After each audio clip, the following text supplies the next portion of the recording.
Hey everyone, and welcome back to Waverly Reads. So today I'm going to be going through the books that I read in February, which isn't exactly a huge pile, but I managed to read 5 books and they were pretty achievable books. So these are all the books that I read in February, and I'm going to go through with you, tell you what they're about, and a little quick review of what I thought of them. If I've done any reviews of any of these books, then it will be linked in the description bar down below as always. So the first book I read, and probably the biggest achievement of my life, is Les Miserables by Victor Hugo. This is a book of the musical. Well, actually the musical is of the book, but I watched the musical first and the musical is more my taste. Anyway, this book is very old. It's a classic, I believe it's classed as a classic, set in the 1800s when the French Revolution happened. There's a romance story happening, but also a very deep twisted tale, and you get a lot of history in this book. And yeah, basically, if you like Les Mis, read this book. If you don't, then I wouldn't recommend it because it's a very, very dense book. It took me a very long time to read it. I started it towards the end of January and I finished it the middle of February. It took me a while, but I got through it. It is over 1,000 pages and I feel very achieved by reading this. I am very sad though because this is a £30 copy and the paint has started to peel. I gave this a 4.5 star in enjoyability. In reality, it probably should have got like a 3 point something star in my enjoyability because it was very dense. However, I really loved it, so I'm biased because it's Les Mis. This got a 3.9 in my rating system and a 4.5 star apparently in my enjoyability. Alongside that, I was reading Catching Fire very slowly just to give me a little of the very easy read for me because I've read this 1,000,001 times. So I read Catching Fire alongside with this. If you don't know what this is, then you are living under a rock. This is the sequel to The Hunger Games, so I can't really go into what it's about.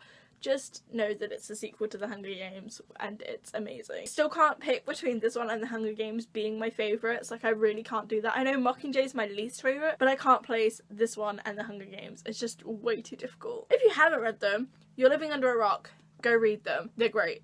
Or even go watch them because they're great too, and they've got Jennifer Lawrence in them as well, so bonus. This obviously got a 5 star in my enjoyability rating and a 4.8 star because I'm very biased in my book rating system. The next book I read this month was Shatter Me by Tara Murphy. I have a spoiler-free review up of this on my channel, so I will leave that linked in the description down below if you want to go and check that out. This book is about a girl named Juliet who has this gift where whoever she touches, skin-to-skin contact, she inflicts pain on them. However, she has no control over this power at all, so she could be touching her best friend, her boyfriend, her mother, and she would still be inflicting pain on them. And she is the only one who can break the contact with this person, otherwise they will eventually die. And then she is taken from her insane asylum, which she was locked up in for nearly a year, by this guy named Warner who intends to use her as a weapon, and she outright refuses. And it's a battle of her trying to like accept who she is and accept that it's not all bad, get away from Warner because she does not want to be a weapon and she doesn't want to be used to kill people. I really enjoyed this book. It's very floppy as well, which just you guys know I love my floppy paperbacks. If you want to know more about my thoughts and feelings, then I will leave the review in the description, but just that this book is amazing. Very predictable, like a bit like a Wattpad book, how like you can tell everything that's going to happen, but it's so good. Next book I read on a big whim, and that was Boy Meets Boy by David Levithan.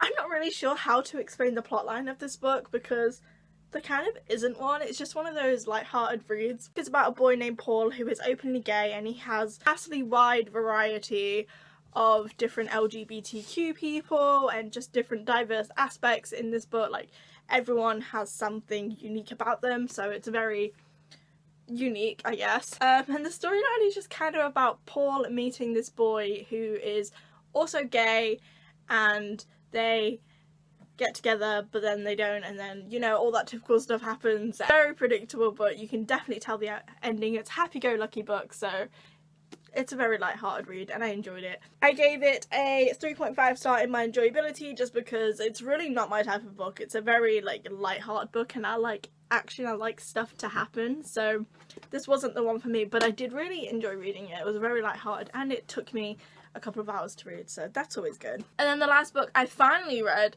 in the month of February was City of Lost Souls by Cassandra Clare.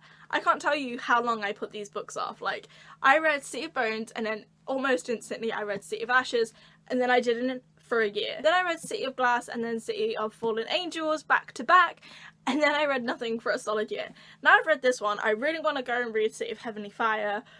I shouldn't, because it puts me in a slump every time. Basically, this is the 5th book in the Immortal Instruments series, which means I can't really explain what this book is about. If you don't know what the Immortal Instruments series is about, it's about a girl named Clary who has found herself pushed into this world of shadow hunters, which she was actually born one herself. She meets this shadow hunter named Jace, and shadow hunters are basically half human, half angel, and they fight to save the world. Did that no justice whatsoever, but come on, you know what these books are about by now. I have mixed feelings about this book. I started reading it with an audiobook and it really didn't agree with me. I hated the narrator and this book was just very, very draggy for the first like 200 pages. Then I decided to scrap the audiobook and just read it myself, and I enjoyed it a hell of a lot more. The ending, I cried once in this book, I got teary another time in the book. I got teary around the middle of the book and then I was outright crying.